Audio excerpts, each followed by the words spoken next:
I want to do just a quick summary of standard notation or scientific notation.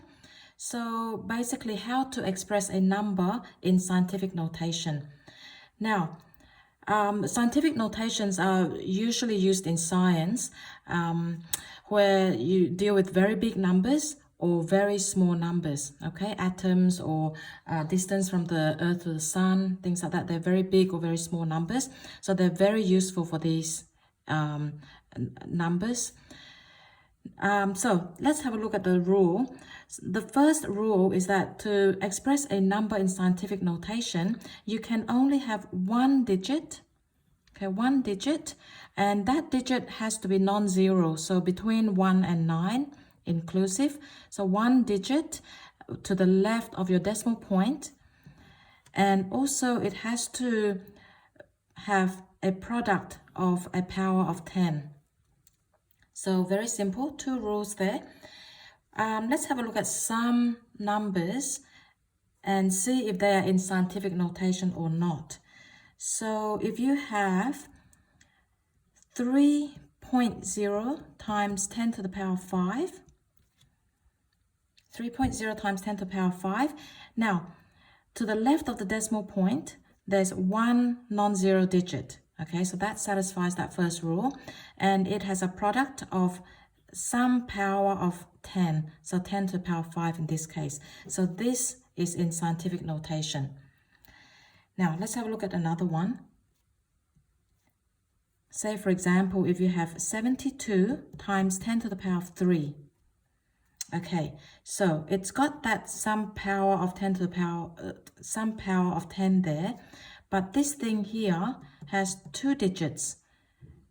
The decimal point is at the end, if there's no decimal point there. So it's got two digits, which fails that first rule.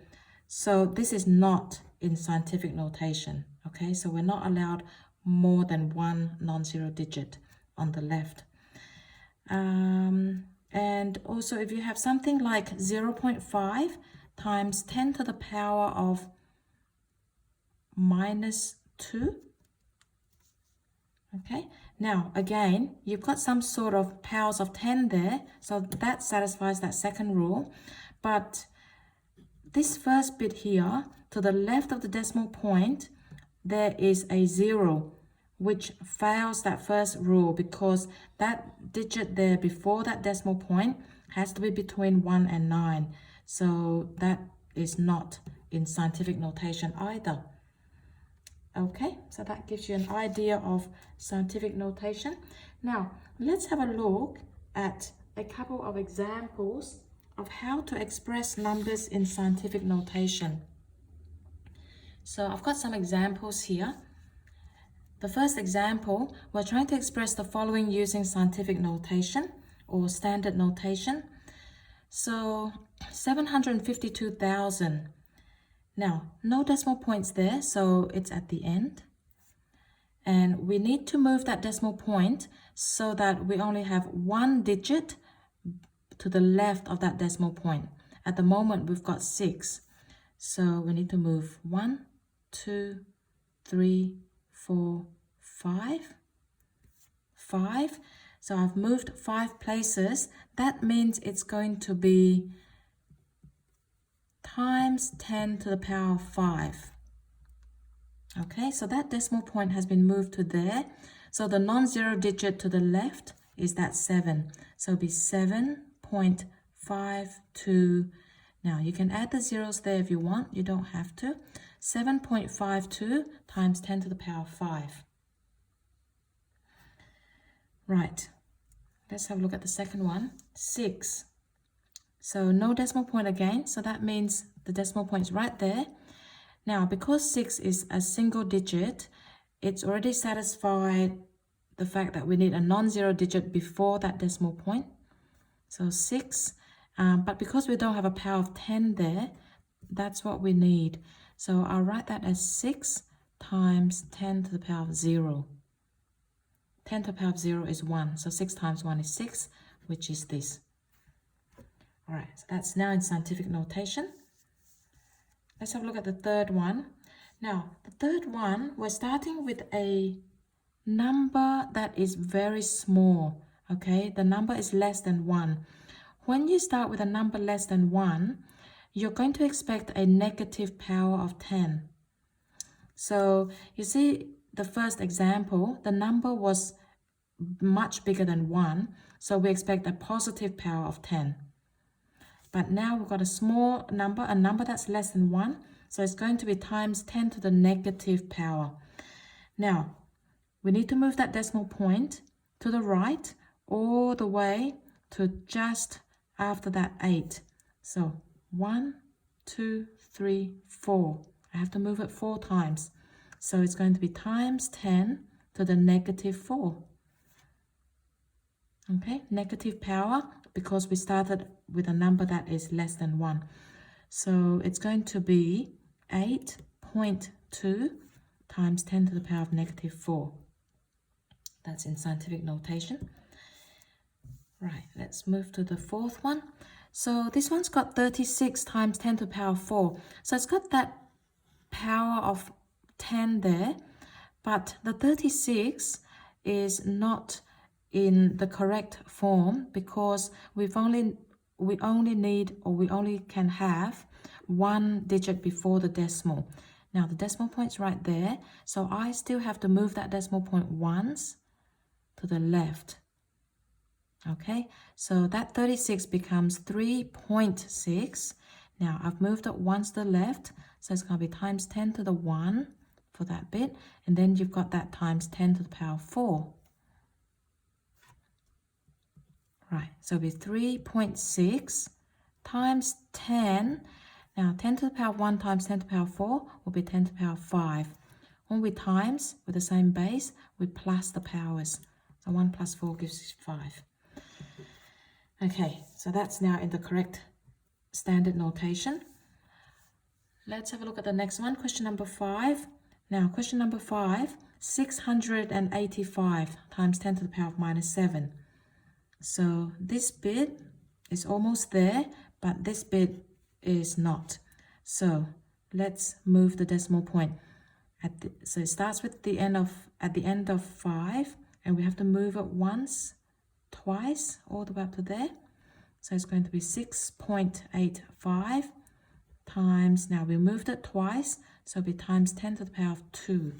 Okay, positive, because we started with a number bigger than 1. And then times 10 to the minus 7. Okay, so 6.85 times 10. Now 2 minus 7 will be minus 5. So times 10 to the power of minus 5. Okay, last one there. So we need to move that decimal point to the right by 1 space. So it'll be 6.2. Now, because we started with a number less than 1, it's going to be times 10 to the negative power. So negative 1, because we moved it once. And then times 10 to the power of minus 4 for that part there. Okay, so 6.2 times 10. Now, minus 1 minus 4 will give you minus 5. Times 10 to the power of minus 5. Right, so that's how you put numbers into scientific notation. Now let's have a few examples on how we put it back to our original numbers.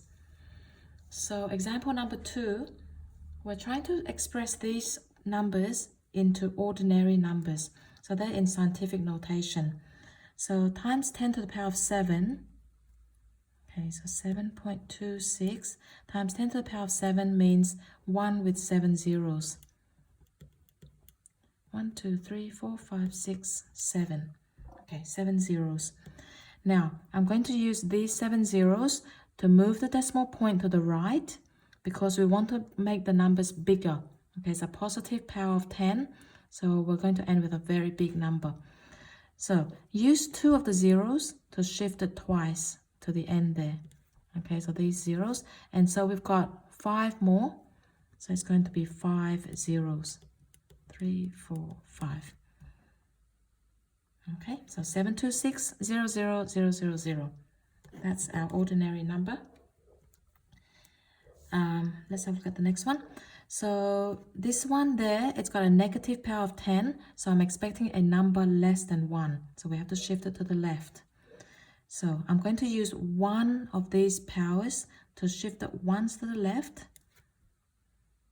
Okay, which means I got 4 left.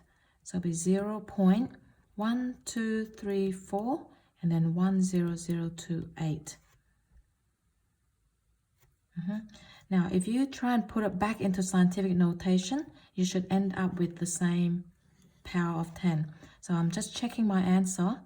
I have to move 1, 2, 3, 4, 5. So it'd be times 10 to the minus 5, which was our original question. Okay, so that answer would be correct. 0.0000010028. Right, let's have a look at the next one. 10 to the minus 8. So I have to shift the decimal point to the left by 8 spots. So there's 2 non-zero digits there. So I'm going to use 2 of these 8s to shift it twice that way. So that means I got 6 left. So 0 point. Now I have 6 zeros for that 6 left. 1, 2, 3, 4, 5, 6. And then 3106. So just a quick check to make sure if we convert it, we get back our minus 8. 1, 2, 3, 4, 5, 6, 7, 8. There we go. That's correct. All right, so that's it for the scientific notation lesson. I hope you enjoyed that and I hope that helps. I'll see you next time. Okay, bye for now.